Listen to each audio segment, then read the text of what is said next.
What happens when a Hollywood tough guy and a sharp-tongued talk show host go head-to-head on live television? In just 29 seconds, you'll witness one of the most shocking exits in talk show history. Before we dive into this explosive confrontation, make sure you hit that subscribe button and turn on notifications. We bring you daily videos exposing Hollywood's darkest scandals, biggest feuds, and most dramatic moments caught on camera.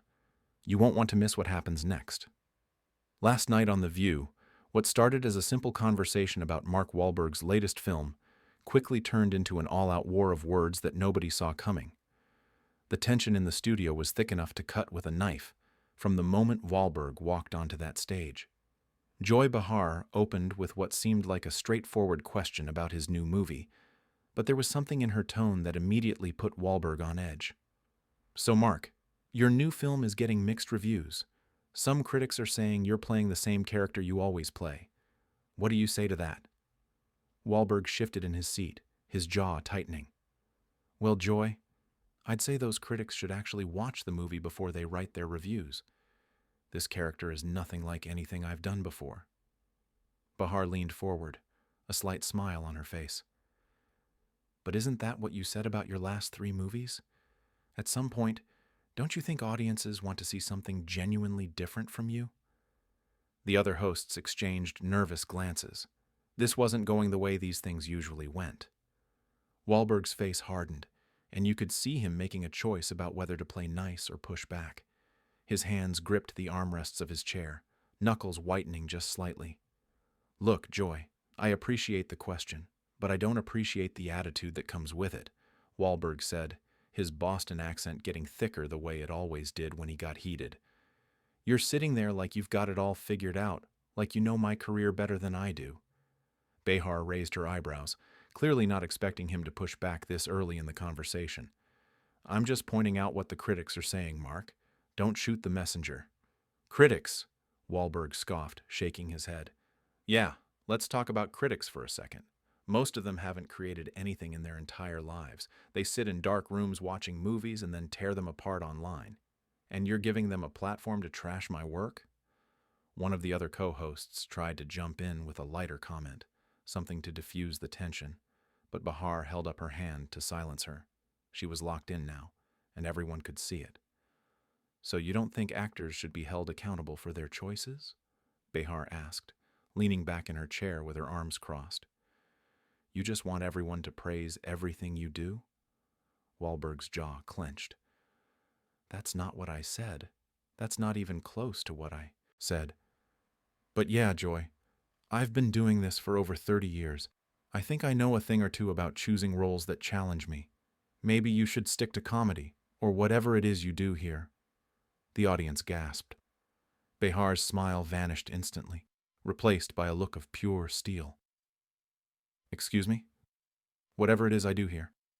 I've been in this business longer than you have, sweetheart. I was interviewing world leaders while you were still in your underwear doing Calvin Klein ads." Wahlberg's face flushed red. "Those ads built my career. At least I wasn't just sitting behind a desk making cheap shots at people who actually go out there and create something." The tension in the room exploded. The other co-hosts tried to jump in, but Behar held up her hand to silence them. Her voice dropped to that dangerous, quiet tone that everyone who watches the show knows means trouble. The audience shifted uncomfortably in their seats, sensing that this was about to get much worse. "Create something? Mark, let me tell you something," Behar began, her voice steady but cold as ice. "You come on this show, you promote your movie, you get your free publicity, and then you have the nerve to insult what we do here? We've been providing a platform for important conversations for over 25 years. Conversations that actually matter. Conversations about politics, about women's rights, about things that affect real people's lives." Wahlberg leaned forward now, his entire body language shifting from defensive to aggressive. "Oh, here we go. Here comes the speech about how important you all are. You know what, Joy? You're not curing cancer here. You're not solving world hunger. You're sitting at a table, gossiping and arguing about stuff you read on Twitter." The studio audience let out a collective gasp. This was crossing lines that guests just didn't cross on daytime television. The other co-hosts looked at each other with wide eyes, completely unsure how to proceed. The producers in the control room were frantically trying to decide whether to cut to commercial or let this play out for the ratings gold it clearly was. Behar's face went from annoyed to genuinely angry. Her cheeks flushed red and her eyes narrowed dangerously. Gossiping? You think that's what we do here? We've interviewed presidents, prime ministers, activists, authors, scientists. We've had conversations that have changed national dialogue. What have you done besides play tough guys in movies and sell hamburgers? Oh, so now we're going after my business ventures too? Wahlberg shot back, his voice rising. At least I'm creating jobs. At least I'm building something. What do you build, Joy? You just sit here and tear people down. That's your whole thing. That's what you're known for. Behar slammed her hand on the table, making everyone jump. The sound echoed through the studio. I'm known for speaking truth to power, Mark. I'm known for not kissing ass just because someone's famous. And right now you're acting like a spoiled child who can't handle being questioned. Is this how you treat everyone who doesn't worship you? Wahlberg laughed. But it wasn't a friendly laugh. It was the kind of laugh that makes everyone uncomfortable. It was bitter and sharp and full of contempt. Worship me? Is that what you think this is about? Joy, I don't need you to worship me. I don't need anything from you. But I also don't need to sit here and take this shit from someone who thinks they're better than everyone else. The studio went dead silent. Even the cameras seemed to stop moving. You could hear a pin drop. The crew members stood frozen, unsure whether they should intervene or just let this play out. The audience sat with their mouths hanging open, unable to believe what they were witnessing on live television. Behar's eyes narrowed to slits, and when she spoke, every word was sharp as a blade. Each syllable was deliberate, calculated to cut as deep as possible. Language, Mark. We're on daytime television. But you know what your real problem is? You can't handle a woman asking you tough questions. You come in here expecting us to just fawn all over you, tell you how great you are, how amazing your movie is, how handsome you look today. Well, I'm sorry to break it to you, sweetheart, but that's not how this works. We ask real questions here. We don't just roll over because some actor walks through the door. Wahlberg stood up slightly in his chair, his hands gripping the armrest so hard you could see his muscles tensing through his shirt. His face was flushed red, and a vein was visibly pulsing in his temple. A woman asking tough questions? Don't you dare try to make this about gender, Joy. This has nothing to do with you being a woman. This has everything to do with you being disrespectful. If you were a man, I'd say the same damn thing. You hide behind this table in this show and you take cheap shots at people who can't really fight back because we're supposed to be polite guests. We're supposed to smile and nod and take whatever you dish out. Behar stood up too, something she rarely did during interviews, which made the moment even more intense. She planted her hands on the table and leaned forward aggressively. Can't fight back? You're fighting back right now, Mark. You're fighting back real good. And honestly, you're not doing a very good job of it. You sound like every other entitled actor who can't handle basic criticism. If you can't handle people questioning your acting choices, maybe you're in the wrong profession. Maybe you should go back to modeling underwear, where nobody asks you any hard questions. The other hosts were frantically trying to signal for a commercial break, but this train was already off the rails and nobody could stop it. Wahlberg stood up fully now, towering over the table. You want to know why I can't stand doing shows like this? It's because people like you don't actually care about the work. You don't care about the hundreds of people who bust their asses to make these movies. You just want your little moment to tear somebody down and feel important. Behar stood up too, which was rare for her during an interview. Feel important? I don't need to tear you down to feel important, Mark. I've earned my place here. What I won't do is sit here and let some actor with an attitude problem come on my show and disrespect me and my co-hosts. Wahlberg pointed his finger at her, his voice getting louder. Your show? Last time I checked, there were 4 other women sitting at this table. But yeah, it's all about Joy Behar, isn't it? Everything's always about you. The audience was completely silent now, watching this unfold like a car crash they couldn't look away from. Behar's face was flushed with anger, her hands planted firmly on the table. You want to take shots at me personally now? Fine. Let's talk about your past, Mark. Let's talk about all the things you've done that you'd rather people forget about. Should we go there? Because I've got a whole list of questions I'd love to ask you about your history. That was the line that shouldn't have been crossed. Wahlberg's entire demeanor changed. He ripped off his microphone, the wire snapping as he yanked it free from his shirt. You know what? I'm done with this. I don't need this bullshit. You can take your show and your ratings and you can shove it. Behar wasn't finished, though. As he started to turn away, she fired one more shot. That's right. Walk away. That's what you do, isn't it? When things get tough, when someone challenges you, you just walk away. Real mature, Mark. Real mature. Wahlberg spun back around, his face a mask of fury. Mature? You want to talk about mature? You're sitting here, on national television, trying to drag up my past like some kind of tabloid reporter. That's not journalism, Joy. That's just being cruel. And I'm not going to sit here and let you do it. One of the other co-hosts tried to intervene, her voice shaking. Maybe we should all just take a breath and... But Wahlberg cut her off. No, we're not taking a breath. I'm leaving. This is exactly why people don't trust the media anymore. You invite someone on, you pretend you want to have a real conversation, and then you ambush them with personal attacks. It's disgusting.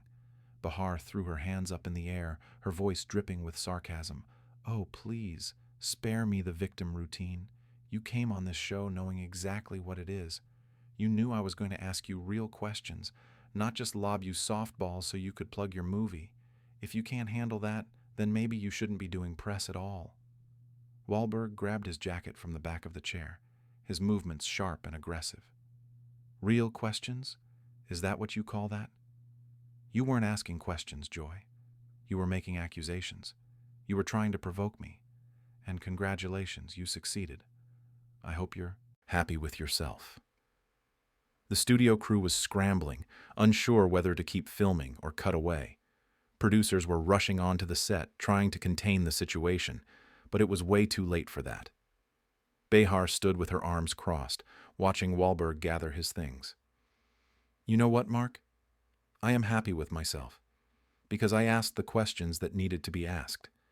I didn't let you just come on here and coast through another interview where everyone tells you how wonderful you are. Somebody needs to hold you accountable.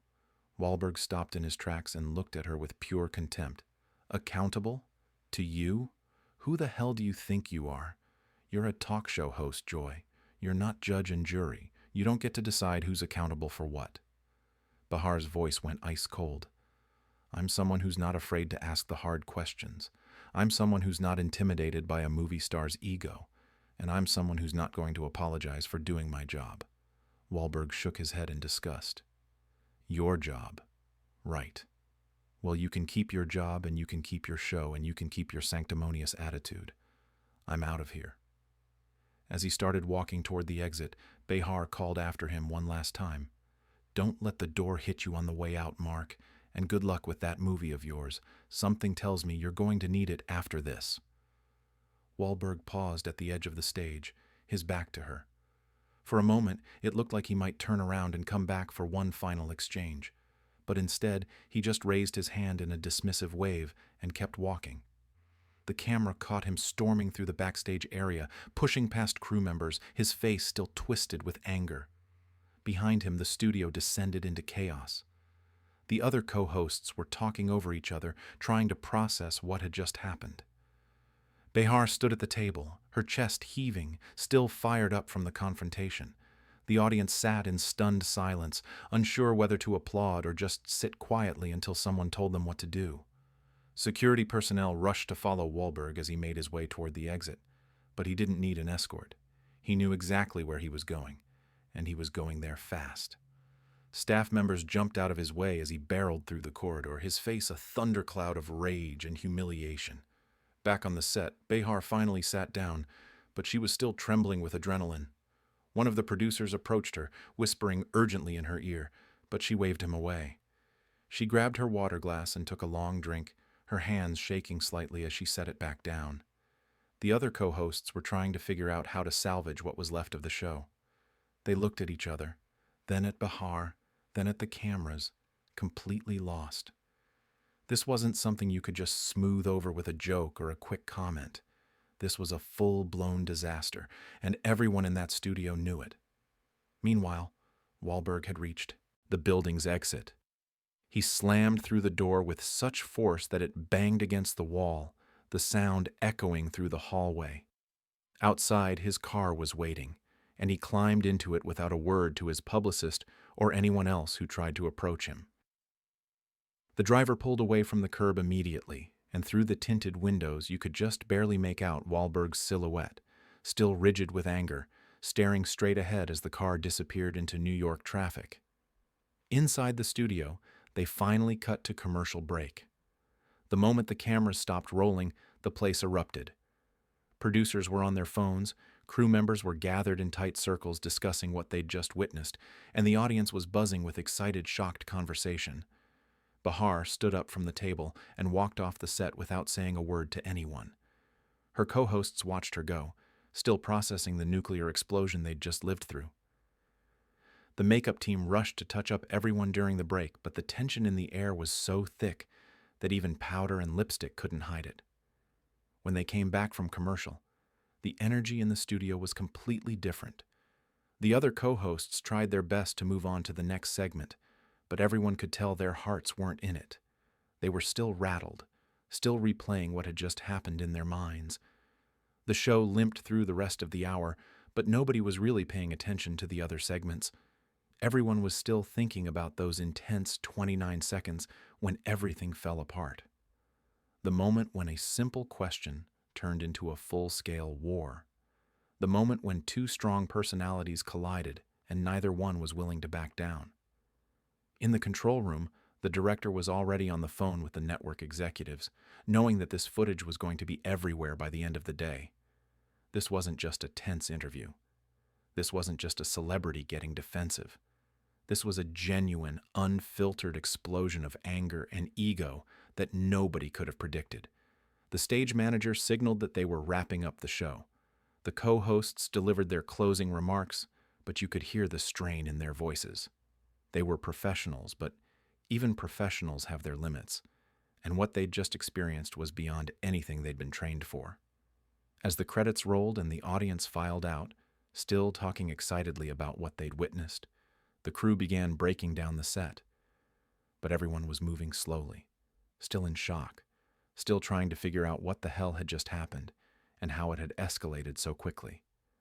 The producers gathered for an emergency meeting, knowing they had damage control to do. But deep down, they also knew that this was going to be huge for ratings. Controversy sells, and this was controversy gold. People would be talking about this for days, maybe weeks. In his car, speeding. Through Manhattan, Wahlberg finally let out a long breath. His publicist was blowing up his phone, but he ignored it. He'd deal with the fallout later. Right now, he just needed to get away from that studio, away from that table, away from Joy Behar and her smug smile and her pointed questions. He thought about how quickly it had all gone wrong. How one question had led to another. How one sharp comment had led to a sharper response. How the whole thing had spiraled out of control before anyone could stop it. Part of him wondered if he'd overreacted, if he should have just smiled and played along like he usually did. But then he remembered Behar's face, the way she'd leaned in for the kill, the way she'd threatened to bring up his past. No, he thought. He'd done the right thing. He wasn't going to sit there and be treated like that. Not by her, not by anyone. Back at the studio, Behar was in her dressing room, also ignoring her phone. She stared at herself in the mirror, her makeup still perfect, despite everything, her hair still in place. But her eyes showed something different, a mix of satisfaction and uncertainty. She'd pushed him, and he'd pushed back harder than she'd expected. Had she gone too far? She didn't think so. She'd asked legitimate questions, held him accountable like she did with every guest. It wasn't her fault he couldn't handle it. It wasn't her fault he'd gotten defensive and aggressive. She'd just been doing her job, right? But even as she tried to convince herself of that, she knew this was going to be everywhere. The clips would be on every website, every social media platform, every entertainment news show. People would take sides. Some would say she'd ambushed him. Others would say he'd shown his true colors. The debate would rage for days. The last person to leave the studio that night was the stage manager. He took one final look at the empty set, at the table where it had all gone down, and shook his head. In all his years working in television, he'd never seen anything quite like that. The raw anger, the personal attacks, the complete breakdown of civility. As he turned off the lights and locked the door, he couldn't help but think that everyone would be talking about this tomorrow. The confrontation between Mark Wahlberg and Joy Behar. The interview that went from zero to nuclear in less than 30 seconds. The moment when Hollywood ego met talk show tenacity, and neither one blinked. Wahlberg's car finally pulled up to his hotel. He climbed out, nodded curtly to the driver, and walked through the lobby with his head down, hoping nobody would recognize him. He made it to his room, closed the door behind him, and finally allowed himself to relax slightly. He poured himself a drink and sat down heavily on the couch. His phone was still buzzing constantly, but he couldn't deal with it yet. He needed time to process what had happened, to figure out his next move, because there would have to be a next move. You didn't walk off a show like The View without consequences. Meanwhile, social media was already exploding with clips and commentary. People were choosing sides, defending their favorite, attacking the other. The hashtags were trending worldwide. Everyone had an opinion about who was right and who was wrong, who had started it and who had finished it. At the network offices, executives were having urgent meetings about how to handle this. Should they issue a statement? Should they apologize? Should they lean into the controversy? The publicity was enormous, but so was the potential backlash. This could go either way, and they needed to be smart about their response. But none of that mattered right now to the two people at the center of it all. Wahlberg sat in his hotel room, drink in hand, replaying every word of the confrontation in his mind. Behar sat in her dressing room, still in her show clothes, doing the same thing. Both of them angry, both of them convinced they were right, both of them knowing that this wasn't over, not by a long shot. Because when you have a blow-up like that on live television, when you let your guard down and show who you really are in the heat of the moment, there's no taking it back. The words were out there. The anger was captured on camera. The damage was done. And somewhere in New York, in editing rooms and newsrooms and social media offices, people were already cutting together the most dramatic moments, adding dramatic music, creating thumbnails with shocked faces. The machine was already in motion, turning a 30-second confrontation into the story of the week, maybe the story of the month. Wahlberg finished his drink and set the glass down hard on the table. He stood up and walked to the window, looking out over the city lights. Tomorrow, he'd have to deal with all of it. The calls from his agent, his manager, his publicist, the interviews asking him to explain himself, the think pieces about celebrity behavior and media responsibility. But tonight, in this moment, he just stood there, alone, with his anger and his pride. He'd walked off that set. He'd refused to take it anymore. And whatever happened next, at least he'd stood up for himself. At least he hadn't just sat there and taken it like some trained seal performing for treats. In her dressing room, Behar finally picked up her phone and scrolled through the notifications.